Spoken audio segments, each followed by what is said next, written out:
வரம்போட்டு தலையும் கொண்டு வரங்கட்டிக்கிட்ட போது வடி தங்கரத்தினமே என்ன கல்யாணம் தான் செய்து கடி ஒன்னரத்தினமே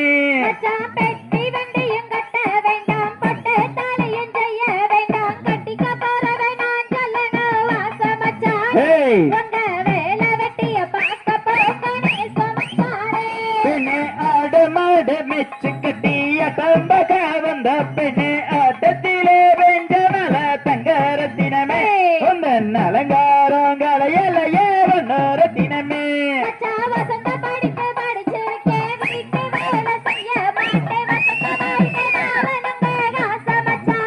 அதுக்கு வழி இருக்கா இல்லையானே சமச்சாரே பெண்ணே வாரிப்பட்டி சந்தையிலே வாங்கி வந்தேன் ஜோடி மாடி ஏற பூட்ட போகையிலே தங்கரத்தினமே ஒத்த